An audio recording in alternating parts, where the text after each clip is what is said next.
അന്തിക്കാട് എടത്തിരി മഹാവിഷ്ണു ക്ഷേത്രത്തിലെ നവീകരണ കലശം നടത്തുന്നതിനുള്ള വിളംബരം ക്ഷേത്രസന്നിധിയിൽ വെച്ച് നടന്നു. ഗണപതി ഹോമം, ഇല്ലനിറ എന്നിവയും നടന്നു. ക്ഷേത്ര മേൽശാന്തി രാമകൃഷ്ണൻ നമ്പൂതിരി, തന്ത്രി ഉണ്ണികൃഷ്ണൻ നമ്പൂതിരി പഴങ്ങാപ്പറമ്പ്, ഹരനാരായണൻ പഴങ്ങാപ്പറമ്പ്, സതീശൻ നമ്പൂതിരി പഴങ്ങാപ്പറമ്പ് എന്നിവർ മുഖ്യ കാർമ്മികത്വം വഹിച്ചു. ദേവസ്വം ഓഫീസർ KN ബാബുരാജ്, നവീകരണ കലശ കമ്മിറ്റി മുഖ്യ രക്ഷാധികാരി രാംകുമാർ കട്ടാനിൽ, ഉപദേശക സമിതി പ്രസിഡന്റ് തങ്കമണി പുറക്കോട്ട്, സെക്രട്ടറി രാമചന്ദ്രൻ വത്തിയാത്ത്, ജോയിന്റ് സെക്രട്ടറി സതീഷ് കിഴക്കോട്ടിൽ എന്നിവർ ചടങ്ങിൽ പങ്കെടുത്തു. മെയ് 17-നാണ് നവീകരണ കലശം. നമുക്ക് ആഗ്രഹമുണ്ട്, ഈശ്വരൻ കൂടെ നിൽക്കണം നമ്മളെ. അതൊന്ന് പറയാൻ വേണ്ടിയിട്ടാണ് നമ്മളിവിടെ എല്ലാവരും കൂടിയേക്കുന്നത്. മനുഷ്യ ഓരോന്നും നിശ്ചയിച്ചിട്ട് കാര്യമില്ലല്ലോ.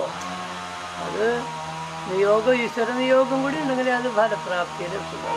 നമ്മളാൽ കഴിയുന്നതൊക്കെ ഇവിടെ അതിനുവേണ്ടി ഒരു സമർപ്പണം പ്രതീകാത്മകമായിട്ട്, ഇതുകൊണ്ട് അവസാനിക്കുന്നല്ല, പ്രതീകാത്മകമായിട്ടൊരു സമർപ്പണം ചെയ്ത് അനുഗ്രഹിക്കണം. അടുത്ത ഉത്തരായണത്തിലും ഇടവമാസത്തിൽ നിശ്ചയിച്ച ദിവസം ഈ കലശം ഭംഗിയായിട്ട് നടത്താൻ വേണ്ടിയിട്ട് ഞങ്ങളിങ്ങനെ നടക്കുമ്പോൾ കൂടെ നടക്കണം ദേവർ.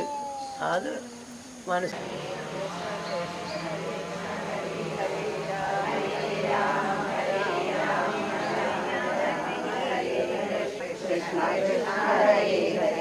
ഹരേ രാമ രാമ രാമ ഹരേ ഹരേ,